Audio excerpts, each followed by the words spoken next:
Pada subuh hari Senin 12 Rabiul Awal tahun pertama sejak peristiwa tentara bergajah tahun 571 Masehi, 40 tahun kekuasaan Kisra, Kisra Raja Persia. Cahaya terang menerangi istana Raja Romawi, itu kata Ibnu Sa'ad, Ahmad dan Ad-Darimi. Api abadi yang kekal abadi disembah orang Majusi padam. Gereja di Buhaira runtuh. Itu riwayat Imam Tabari dan Al-Baihaqi. Abdul Muthalib membawa bayi mulia itu ke dalam Ka'bah, disembelihkan kambing akikah. Dia diberi nama Muhammad sallallahu alaihi wasallam. Dia dikhitankan pada hari ke-7. Sami dikhitankan pada hari ke-8 dengan sunatron.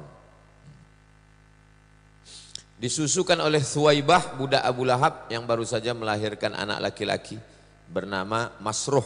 Jadi saudara sesusuan Nabi. Thuwaibah menyusukan juga yang lain Hamzah. Makanya Hamzah bin Abdul Thalib itu paman Nabi, juga saudara sesusuan yang meninggal dibunuh oleh Wahsy waktu perang Uhud. Setelah itu dia menyusukan Abu Salamah bin Abdul Asad Al-Makhzumi. Terus lanjut. Umur 4 tahun dada Nabi SAW dibedah. Peristiwa ini terjadi di Bani Sa'ad waktu dia disusukan oleh Halimatus Sa'diyah. Sa'ad itu Sa'diyah. Jibril datang kepada Rasulullah waktu dia sedang main sama anak-anak, lalu Jibril menariknya, membuatnya pingsan, dibelah dadanya, kemudian mengeluarkan jantungnya, dikeluarkan segumpal darah. Jibril berkata, ini bagian dari setan. Kemudian Jibril mencucinya dengan bejana emas dengan air zam-zam, mengumpulkannya kembali dan mengembalikannya ke tempatnya. Lalu anak-anak kecil itu datang ke ibu susu mereka. Kata mereka, Muhammad sudah dibunuh. Jadi anak-anak itu melihat. Mereka datang menemui Nabi dalam keadaan pucat. Anas berkata, yang meriwayatkan Anas bin Malik. Apa kata dia? Ara athara dhalikal mikhyat. Saya melihat bekas jahitan di dada Nabi. Anas bin Malik yang meriwayatkan hadis ini pernah melihat dengan matanya bekas jahitan itu di dada Nabi. Jadi itu bukan kiasan, memang betul-betul dibedah dada Nabi. Hadisnya sahih. Jangan cepat betul dir. Hadis sahih Muslim. Terus 6. Umur 6 tahun Halimah merasa khawatir, maka dikembalikannya lah Nabi ini kepada Aminah, Sayyidatuna Aminah. Lalu kemudian dibawalah Nabi untuk ziarah ke makam Abdullah di Yathrib. Walamma tamma min hamlihi syahrani ala ashhuril mashhuril aqwalil marwiyah tufiya bil madinatil munawwarati abuhu Abdullah. Itulah dia, meninggal. Lalu dibawalah ke sana, maksud hati untuk mengenalkan ke almarhum ayah. Inilah kubur ayah engkau. Begitu balik dari sana, meninggal pula Sayyidatuna Aminah di Abwa. Bisa antum bayangkan. Maksud hati mau mengenalkan anak ke almarhum ayah, pulang, waktu pergi ayah tak ada. Begitu balik ayah tak ada, mak tak ada. Terus, umur 8 tahun, Abdul Muthalib membentangkan karpet di samping Ka'bah. Anak-anak Abdul Muthalib tak ada yang berani duduk di ambal itu. Nabi Muhammad duduk. Tak seorang pun anak. Nabi Muhammad duduk situ. Lalu kemudian anak-anak Abdul Muthalib yang lain melarang. Jangan, Muhammad jangan duduk situ. Kata Abdul Muthalib, biarkan dia. Kenapa? Ayahnya sudah meninggal dunia. Demi Allah dia akan memiliki kedudukan yang tinggi. Jadi Abdul Muthalib sudah ada firasat bahwa cucunya ini nanti orang hebat. Kemudian dia duduk bersamanya. Diusapnya pundak cucunya itu. Senang dia menengok Nabi Muhammad sallallahu alaihi wasallam.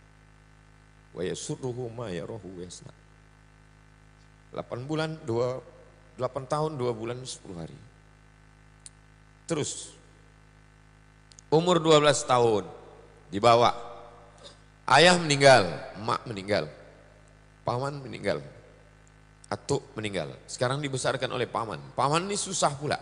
Abu Thalib di antara adik-beradik yang 10, dia yang paling susah. Anaknya banyak. Dibawalah berdagang.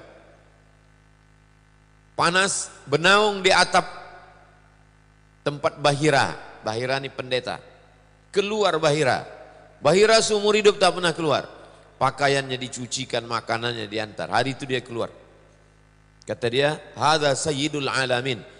Ini anak kecil yang kau bawa ini, inilah pemimpin semesta alam. Dia ini utusan Allah. Rahmatan lil alamin. Abu Thalib terkejut, dari mana kau tahu? Kata Bahira, waktu kalian tadi naik ke atas bukit, semua batu dan pokok kayu itu bersujud kepada anak ini.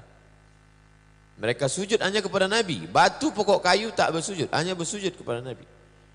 Aku mengetahuinya dari stempel kenabian. Ku tengok di pundaknya, ku tengok batu bersujud, pokok kayu bersujud, ku tengok pundaknya ada stempelnya di belakang. Seperti buah apel. Kami menemukannya dalam kitab suci kami. Jangan bawa keponakanmu ini ke negeri Syam. Bawa dia balik pulang ke rumah. Di sana orang Yahudi sudah menunggu. Mereka hanya mau Nabi terakhir itu keturunan dari puak Yakub.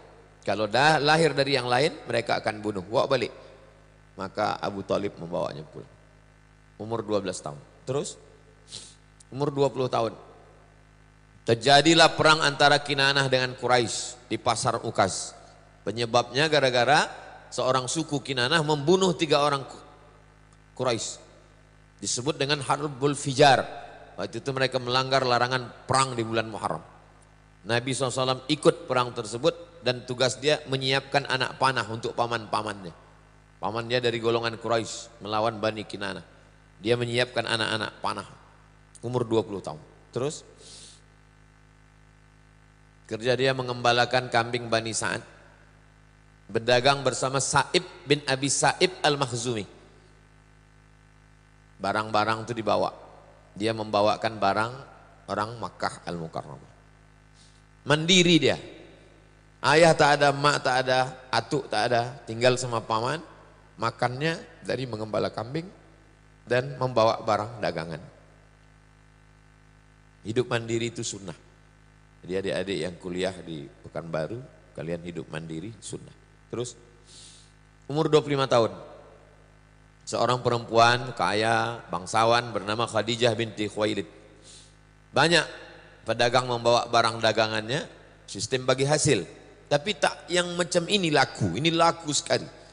Lalu kemudian Nabi SAW membawa barang dagangan Khadijah ke negeri Syam. Nabi SAW bawa barang tersebut bersama seorang laki-laki namanya Maisarah. Maisarah ini budak dari Khadijah. Khadijah heran. Kenapa barang-barang yang ini laku? Kata Maisarah, memang lain nih ya yang menjual ini. Lalu Maisarah pun menunjukkan itulah orangnya Sayyidina Maulana Muhammad SAW. 25 tahun umurnya. Terus. Menarik, mulia, cerdas, rasional, jujur, amanah. Banyak para penguasa orang kaya ingin meminang Khadijah. Nafisah binti Munabbih menyampaikan niat Khadijah ke paman-paman Nabi. Jadi Khadijah yang menawarkan dirinya, lalu kemudian disampaikan Nafisah kepada pakcik-pakcik Nabi. Pakcik-pakcik Nabi inilah yang meminang. Pernikahan dihadiri oleh Bani Hashim. Muhammad SAW, anak Abdullah, anak Abdul Muttalib, anak Hashim. Anak cucu cicit Hashim ini yang melaksanakan pernikahan. Maharnya 20 ekor unta. Jadi kalau 30 juta kali 20 ekor, 600 juta. Nabi SAW monogami, maksudnya istrinya satu saja bersama Khadijah. Lahirlah anak-anak Al-Qasim, Zainab, Ruqayyah, Ummu Kulthum, Fatimah, Abdullah, Thayyib dan Tahir. Semua meninggal ketika Nabi masih hidup. Satu-satunya yang meninggal sesudah Nabi 6 bulan, itulah dia Sayyidatuna Fatimatuz Zahra radhiyallahu anha wa ardhaha. Terus umur 35 tahun terjadi renovasi Ka'bah. Komplit 4 hari. Siapa yang meletakkan Hajar Aswad? Berperang mereka, siapa yang layak meletakkan Hajar Aswad? Abu Umayyah bin Mughirah Al-Makhzumi punya ide. Siapa yang pertama kali besok masuk ke Masjid Haram, dialah kita suruh meletakkan Hajar Aswad nih, daripada kita berkelahi. Besok pagi mereka intai siapa yang masuk. Yang masuk pertama kali adalah Sayyidina Muhammad sallallahu alaihi wasallam. Maka mereka mintalah dia, mereka bentang selendang panjang, mereka letakkan Hajar Aswad itu di tengah. Mereka minta dia meletakkan. tapi dia tidak petantang petenteng. Dimintanya kain selendang panjang, maka kepala-kepala suku memegang ujung selendang itu, dan akhirnya Nabi meletakkan. Dia ingin orang-orang itu juga, dia tahu orang ini pembesar-pembesar, ingin namanya besar juga, maka dimintanya orang itu. Begitulah bijaksananya Nabi Muhammad sallallahu alaihi wasallam. Terus, jadi fase kehidupan Nabi itu lahir 40 tahun, dapat wahyu, 3 tahun dakwah rahasia, habis itu hijrah, 13 tahun di Madinah, di Makkah, habis itu 10 tahun di Makkah. Itu singkat. Terus umur 38, 39, 40 dia bertahanus di Jabal Nur. Umur 38 dia naik, tak ada kejadian. Umur 39 naik lagi, tak ada kejadian. Umur 40 barulah ada kejadian. Datang makhluk yang begitu besar, memeluk dia, lalu kemudian menyuruhnya membaca. Akhirnya dia bacakan, Iqra bismi rabbikal ladzi khalaq, khalaqal insana min 'alaq, Iqra wa rabbukal akramul ladzi 'allama bil qalam, 'allamal insana ma lam ya'lam. Menggigil dia kedinginan turun, diselimuti oleh Khadijah. Maka Allah memanggil dia, ya ayyuhal muddaththir, wahai engkau yang berselimut. Khadijah lah yang membawa dia menemui Waraqah. Kata Waraqah bin Naufal, sesuai dengan kitab yang kubaca, yang datang kepada dia ini adalah Namus, malaikat Jibril yang dulu pernah datang kepada Musa, yang pernah datang kepada Isa, sekarang datang kepada dia. Nanti ketika orang Makkah ini akan mengusir dia dari kampung ini, aku yang akan menolong dia, kata Waraqah. Rupanya niat Waraqah tak sampai. Sebelum Nabi dihalau, Waraqah meninggal dunia. Tapi niat Waraqah sudah sampai.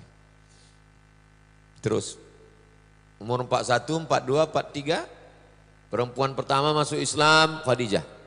Hamba sahaya pertama masuk Islam Zaid bin Harithah. Anak-anak yang pertama masuk Islam Sayyidina Ali bin Abi Thalib. Pria dewasa yang masuk Islam Abu Bakar Siddiq. Lalu dia mengajak Utsman bin Affan, Zubair bin Awam, Abdurrahman bin Auf, Sa'ad bin Abi Waqqas, Talhah bin Ubaidillah. Ini dakwah secara berangsur-angsur, senyap-senyap, dakwah person. Umur 41, 42, 43. Terus umur 44 mulai terang-terangan. Nabi mengundang pembesar Bani Hashim, Bani Abdul Muttalib, 45 orang. Nabi naik ke atas bukit Safa. Seandainya ku katakan di belakang bukit Safa itu kalau menghadap kiblat namanya Jabal Abi Qubais, bukit paling besar. Jabal Qu'aiqian, satu Jabal Abi Qubais. Kalau kukatakan di belakang Jabal Abi Qubais ini ada pasukan musuh menyerang kita, percaya kalian? Kata orang Makkah, percaya kami ya Muhammad. Engkau kami gelar dari kecil Al-Amin, kau jujur tak pernah bohong. Kalau kukatakan aku dapat wahyu, kalian percaya? Disitulah mereka mengamuk. Alihadza jama'tana, untuk ini rupanya kau kumpulkan kami. Tabbat laka, turun ayat tabbat syada abi lahabin wa tab. Nabi SAW lanjut umur 44 sampai 53. Jamaah haji dihadang untuk mendengar dakwah Nabi. Momen berkumpul jamaah haji ramai, disitulah mestinya Nabi menyampaikan dakwah, dicegat, tak boleh. Jadi zaman sekarang, bagaimana supaya orang berkumpul ramai? Buat maulid. Jadi kalau tak boleh ramai dengan tak boleh maulid, ini ulah ini sama dengan ulah Abu Jahal, Abu Lahab. Nabi SAW diejek, ditertawakan, dibilang gila, majnun, sahir, tukang sihir. Apa maksudnya? Pembunuhan karakter. Orangnya tak dibunuh, karakternya dibunuh. Masyarakat dihadang untuk mendengar dakwah Nabi. Penyebaran isu, siksaan, fisik, teror. Paman Utsman bin Affan digulung pakai tikar. Digulung badannya itu pakai tikar daun, kalau kita daun pandan, pakai daun kurma, habis itu dinyalakan api di bawah. Begitu cara mereka menyiksa. Mus'ab bin Umair tak diberi makan, minum, diusir dari rumah. Suhaib bin Sinan Ar-Rumi disiksa sampai hilang ingatan. Bilal bin Rabah disiksa dengan batu, diikat dengan tali, diserahkan kepada anak-anak Makkah, menarik-narik dia macam orang gila. Ammar bin Yasir disiksa satu keluarga. Ammar, Yasir, Sumayyah. Sumayyah mati syahid, perempuan pertama mati syahid Sumayyah. Abu Fukaihah dijemur, diikat dengan rantai besi sampai hilang ingatan.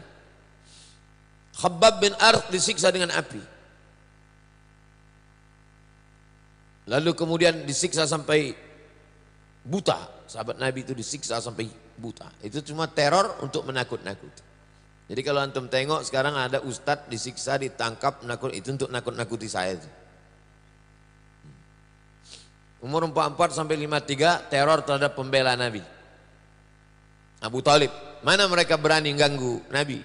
Siapa backingnya? Abu Talib. Apa kata Abu Talib? Wallahi kata Abu Talib, demi Allah, lan yasilu ilaika. Mereka tak akan bisa sampai kepada engkau. Sampai aku dikubur orang nih ke dalam tanah nih baru mereka bisa menyentuh engkau. Makanya waktu Abu Talib masih hidup, mana ada yang bisa mengganggu Nabi?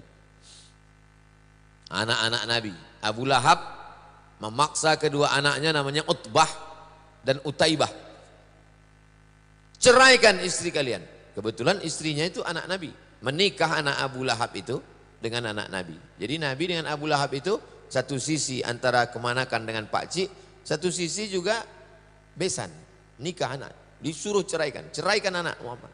Ruqayyah dengan Ummu Kalsum menteror. Ummu Jamil ini istri Abu Lahab. Namanya Arwa binti Harb bin Umayyah, saudara kandung Abu Sufyan.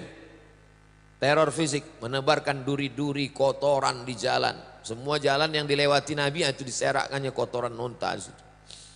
Teror non fisik, fitnah, gosip, macam-macam. Makanya dia azabnya itu satu keluarga, azabnya itu. Tabat syada abi lahabi wa tab, ma aghna anhu maluhu wa ma kasab, sayasla naran dzata lahab wa imra'atuhu hamma latal hatab. Satu-satunya satu surat, satu keluarga, itulah untuk Abu Lahab. Ayat kisah teror. Wailul likulli humazatil lumazah. Celakalah mereka pengumpat, pendusta, penipu, pencela, pengejek. Siapa itu? Umayyah bin Khalaf. Kerjanya mengejek Nabi, mengumpat, mencela. Padahal belum ada Facebook lagi orang ini. Gimana kalau hidup dia ini sekarang? Berapa grup-grup dia ini?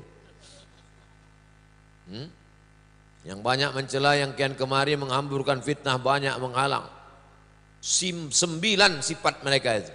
Namanya Al-Akhnas bin Syarik Al-Thaqafi. Fala saddaqa wa la shalla. Tak mau percaya dan tak mau salat. Itu Abu Jahal. Mendengarkan bacaan Quran tapi tak percaya. Melarang Rasulullah melaksanakan salat. Tak boleh Nabi salat samping Ka'bah. Terus strategi Rasulullah perlu markas. Ini perlu markas. Akhirnya ada rumah Al-Arqam bin Abil Arqam. Jadi kita tak bisa. Kita bertahun-tahun udah dakwah nih ke masjid-masjid tak bisa. Mesti ada markas. Akhirnya ada markas di Baitul Habib, ada markas di YTWU, ada markas di Ma'had Az-Zahra. Ini sekarang kita sudah markas. Lalu mencari peluang baru. Di sebagian sahabat mengungsi ke Habasyah, Ethiopia. Raja Ethiopia ini baik. Itulah dia Najasyi. Terus 45 hijrah ke Habasyah. Bulan Rajab tahun kelima. 12 orang laki-laki, 4 perempuan. Ketuanya Utsman bin Affan dan istrinya Ruqayyah, anak Nabi. Rombongan kedua, kloter kedua 83 orang, laki-laki 19 perempuan. Teror sampai ke Ethiopia. Amr bin As, waktu itu dia belum masuk Islam. Abdullah bin Abi Rabi'ah mengejar, mengasut Najasyi. Najasyi, jangan kau terima orang ini. Najasyi, jangan terima. Jadi kalau zaman sekarang lah itu, di cancel lah visa. Visa tak boleh masuk ke sana. Tapi untungnya Najasyi tak bisa dipengaruhi. Najasyi ini kalau sekarang mungkin Malaysia sama Brunei lah. Tak bisa dia dipengaruhi. Kasihnya pula lagi private jet. Masuk juga sedikit. Najasyi minta, kata Najasyi, apa pendapat Muhammad SAW itu tentang Nabi Isa, tentang Isa. Dibacakan Najasyi surat Maryam. Meleleh mata air Najasyi mendengar bagaimana penderitaan Maryam melahirkan Nabi Isa. Tak ada itu dalam kitab dia. Selengkap-lengkapnya dalam Quran. Dari mana dapat ini? Itulah maka Nabi sholat ghaib. Sholat ghaib itu kronologisnya karena Najasyi itulah. Sholat ghaib itu adalah untuk Najasyi. Begitu respon Nabi kepada Najasyi. Terus 46 ini nampak ada secercah cahaya. Mulai nampak cahaya. Kita pun malam ini nampak macam cahaya, rupanya drone.